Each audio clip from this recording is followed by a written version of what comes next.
दोस्तों, आज हम फिर लेकर आए हैं एक नई कहानी जिसमें डर है, बदला है और रहस्य है। शांति नगर उत्तर भारत का एक गांव। शादी की शहनाइयाँ अभी भी हवा में गूंज ही रही थी। पूरे गांव ने देखा था अर्जुन जो शहर से लौटा था कैसे अचानक गांव की एक अनजानी लड़की से शादी कर लेता है। किसी ने दुल्हन को पहले कभी नहीं देखा था, पर जब वह लाल घूंघट में पहली बार आई तो सभी ने उसे देखा। उसकी चाल में अजीब सी थिरकन थी, जैसे वो ज़मीन पर नहीं हवा में चल रही हो।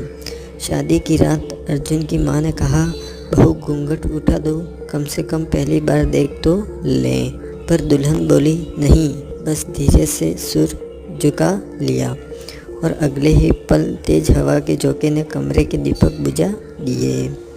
उसके बाद गांव में कुछ अजीब होने लगा। एक एक कर अर्जुन के दोस्त जो शादी में शामिल हुए थे वो गायब होने लगे। पहला था बंटी, जो बचपन का दोस्त था। वो बोला, भाई तेरी बीवी की आंखों में कुछ अजीब है, ऐसा लगा जैसे मैंने खुद को उसमें डूबता देखा हो। 3 दिन बाद बंटी का शव गांव के बाहर कुएं से मिला, आंखें फटी हुई, चेहरा डर से नीला पड़ा हुआ। दूसरा दोस्त शिवम, उसने मजाक में कहा, घूंघट नहीं हटाया, कहीं भूतनी तो नहीं ला दी तूने। उसकी लाश भी अगले दिन सुबह अर्जुन के ही आंगन में पड़ी हुई मिली। पर अजीब बात यह थी कि उसके मुंह में दुल्हन की लाल चुनरी का टुकड़ा था। अर्जुन अब डरा हुआ था। उसने पहली बार रात को दुल्हन से पूछा कि तुम कौन हो, तुम बोलती क्यों नहीं। दुल्हन धीरे से पलटी और पहली बार उसने अपनी आंखें अर्जुन को दिखाई।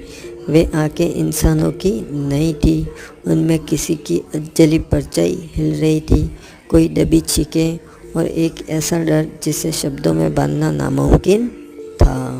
अर्जुन रात भर सो नहीं पाया। उसकी पत्नी जिसे उसने बिना जाने बिना पहचाने शादी कर ली थी, अब उसकी मौत की परछाई बने घूम रही थी। उसने सुबह पहली बार अपने दादाजी से बातचीत की और दादाजी बोले कि घंटाघर की पुरानी कोठी में मत जाना बेटा, जहाँ वो शादी हुई थी।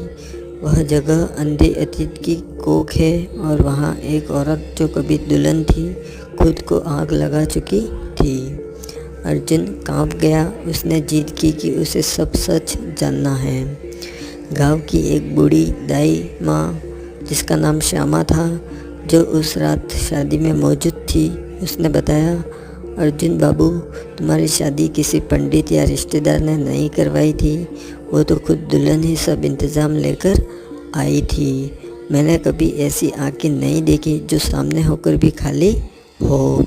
और शादी के मंडप में जब उसने सिंदूर लगाया तो वो सिंदूर की खुशबू नहीं बल्कि जले हुए मांस की गंध थी। श्यामा अब भी कांप रही थी। अर्जुन अब वापस उस घंटाघर कोठी गया जहाँ उसकी शादी हुई थी। वहाँ उसे दीवार पर एक पुराना कोयले से लिखा हुआ नाम मिला, शांति, और उसके नीचे तारीख लिखी हुई थी 3 जुलाई 1958। तभी उसे वहाँ एक पुरानी लाल चुनरी जली हुई हालत में मिली, जैसे किसी ने खुद को उसी में लपेटकर आग लगा ली हो। उसी रात अर्जुन ने दुल्हन से पूछा, तुम्हारा नाम शांति है क्या? उसने कोई जवाब नहीं दिया, बस धीरे धीरे अपना घूंघट उठाया। घूंघट के नीचे कोई चेहरा नहीं था, वहाँ सिर्फ एक धुएं से बनी परछाई थी जिसमें आंखें तैर रही थी। घड़ी की सुइयाँ उसके गाल पर लटक रही थी और होठों से जलता हुआ सिंदूर टपक रहा था। अर्जुन बेहोश होकर गिर पड़ा। अगली सुबह गांव में एक खबर फैली, अर्जुन पागल हो गया है। वो सबके सामने चिल्ला चिल्ला कर कह रहा है, वो मेरी दुल्हन नहीं, किसी और की अधूरी शादी की बारात है जो अब भी पूरी होने का इंतज़ार कर रही है। गांव वालों ने उसे पकड़कर मंदिर के पास बांध दिया।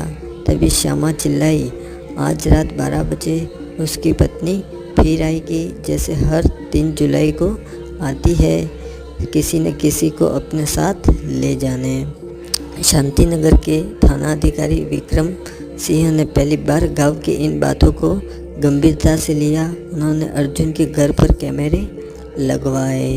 दरवाज़ा अपने आप खुला, लाल घूंघट लहराता हुआ। शांति नगर की रातें अब पहले जैसी नहीं रही। थाना अधिकारी विक्रम सिंह और उनकी टीम ने कैमरों में जो देखा था वो विज्ञान, तर्क और न्याय सब पर सवाल था।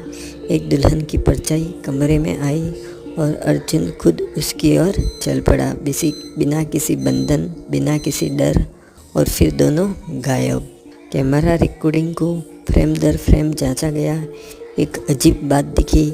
जब लाल घूंघट कमरे में दाखिल हुआ तो कमरे में मौजूद सभी दीवार घड़ियाँ उल्टा चलने लगी और अर्जुन के माथे पर एक सिंदूरी निशान उभर आया, जो धीरे धीरे शांति में बदल गया। तभी रिकॉर्डिंग में एक आवाज़ सुनाई दी, धीमी मगर कांपती हुई, जिसने मुझे अधूरा छोड़ा मैं उसे पूरा करूँगी। फिर चाहे जन्म बदल जाए, वक्त बदल जाए, पर मैं अपनी शादी पूरी करके ही रहूँगी। अब कहानी नए मोड़ की ओर मुड़ी। गांव के एक 92 वर्षीय पुजारी पंडित रामदीन ने एक राज खोला। 1958 में एक गरीब लड़की शांति की शादी होने वाली थी, एक लड़के अर्जुन से ही, जो गांव का ठाकुर हुआ करता था। लेकिन शादी से ठीक पहले ठाकुर ने उसे दहेज के लिए जला दिया। शांति ने मरने से पहले एक कसम ली थी कि मैं वापस ज़रूर आऊँगी, उसी नाम से और उसी घर में ब्याह रचाऊँगी, लेकिन इस बार सिंदूर मैं खुद भरूँगी, किसी और का नहीं लूँगी। विक्रम सिंह चौंक गए। उन्होंने अर्जुन की पुरानी फैमिली हिस्ट्री निकलवाई और सामने आया वो सबसे चौंकाने वाला सच। आज का अर्जुन 1958 के अर्जुन ठाकुर सिंह का ही पोता था। वही नाम, वही हवेली और अजीब संयोग। उसकी शादी भी 3 जुलाई को ही हुई थी। अब सब जुड़ने लगा और सभी रहस्य से पर्दे उठने लगे। शांति की आत्मा ने अपने साथ वक्त को भी बांध लिया था और समय के साथ घूमती रही जब तक कि उसका विवाह पूरा न हुआ। फिर 3 दिन बाद गांव के बाहर की पुरानी शमशान घाट से धुआं निकलने लगा। लोग दौड़े, वहां देखा एक नई चिता जली थी, जिसमें 2 जगह राख साफ थी, एक दुल्हन के आकार में और एक पुरुष के आकार में।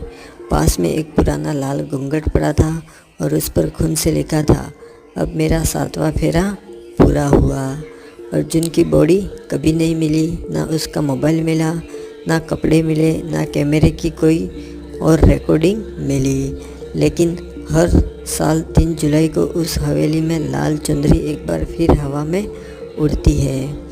लोग सोचते रहे कि ये भूत की कहानी है, पर असल में ये एक पुनर्जन्म और अधूरी कसम की कहानी थी। शांति की आत्मा ने वक्त से बाहर एक जगह बनाई जहां हर 3 जुलाई को वो अपनी अधूरी शादी को फिर दोहराने आती थी, और जब तक समय का चक्र उस फेरे को पूरा न कर दे कोई बच नहीं सकता। लाल चुंदरी फिर एक बार हवा में लहराई और इस बार वो किसी और अर्जुन को ढूंढने निकली, क्योंकि वक्त फिर लौट आया था और घूंघट फिर से गिरना था। तो दोस्तों, ये कहानी आपको कैसी लगी, जिसमें लाल घूंघट की दुल्हन थी जो पुनर्जन्म लेकर अपना बदला लेना चाह रही थी।